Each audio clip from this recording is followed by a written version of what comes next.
ಇದು ಕೇವಲ ಒಂದು ಕಟ್ಟಡವಲ್ಲ, ಇದು ಸನಾತನ ಧರ್ಮದ ಗಾಯ. ಇಲ್ಲಿನ ಪ್ರತಿ ಕಲ್ಲು ಶತಮಾನಗಳ ದೌರ್ಜನ್ಯಕ್ಕೆ ಮೂಕ ಸಾಕ್ಷಿ. ಆದ್ರೆ ಈಗ ಇತಿಹಾಸ ಮರುಕಳಿಸುತ್ತಿದೆ.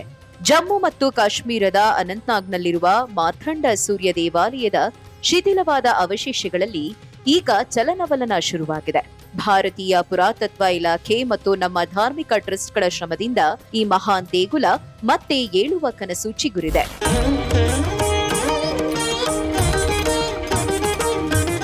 ಆದ್ರೆ ಇಲ್ಲಿನ ಕಥೆ ಸುಲಭವಿಲ್ಲ.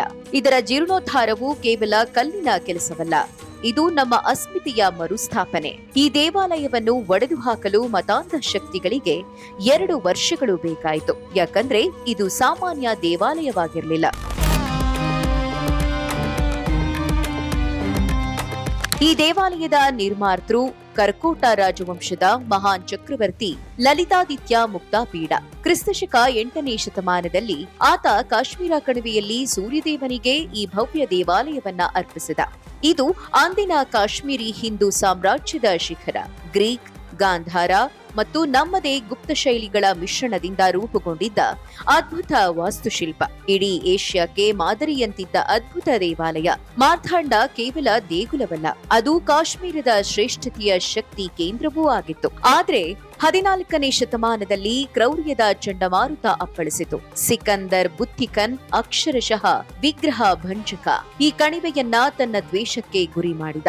ಮಾರ್ಥಾಂಡ ದೇವಾಲಯ ಆತನ ಮತಾಂಧತೆಗೆ ಗುರಿಯಾಗಿತ್ತು.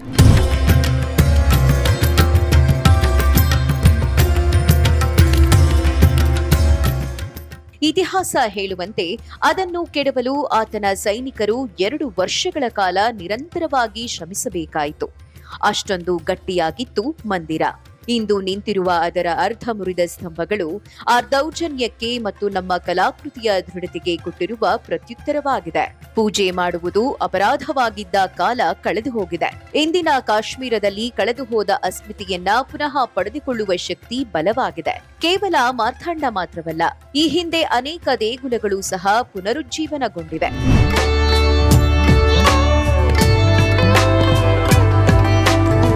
ಇಂದು ಮಾರ್ಥಾಂಡ ಸೂರ್ಯ ದೇವಾಲಯದ ಪುನರುತ್ಥಾನದಲ್ಲಿ ಕೇಂದ್ರ ಮತ್ತು ರಾಜ್ಯ ಸರ್ಕಾರದ ಸಹಯೋಗದೊಂದಿಗೆ ಎಎಸ್ಐ ಕಾರ್ಯನಿರ್ವಹಿಸುತ್ತಿದೆ. ಆದರೆ ಉಗ್ರ ನರಸಿಂಹ ಟ್ರಸ್ಟ್ನಂತಹ ಟ್ರಸ್ಟ್ಗಳು ಕೇವಲ ಸಂರಕ್ಷಣೆ ಮಾತ್ರವಲ್ಲ, ಈ ದೇಗುಲವನ್ನು ಮತ್ತೆ ಜೀವಂತ ಧರ್ಮ ಕೇಂದ್ರವನ್ನಾಗಿ ಮಾಡುವ ಸಂಕಲ್ಪ ಮಾಡಿವೆ. ಈ ಜೀರ್ಣೋದ್ಧಾರ ಕೇವಲ ಹಿಂದೂ ಪರಂಪರೆಯ ಸಂಕೇತವಲ್ಲ, ಇದು ಕಾಶ್ಮೀರದ ಇತಿಹಾಸವನ್ನು ಪ್ರಾಮಾಣಿಕವಾಗಿ ಒಪ್ಪಿಕೊಳ್ಳುವ ಪ್ರಕ್ರಿಯೆ.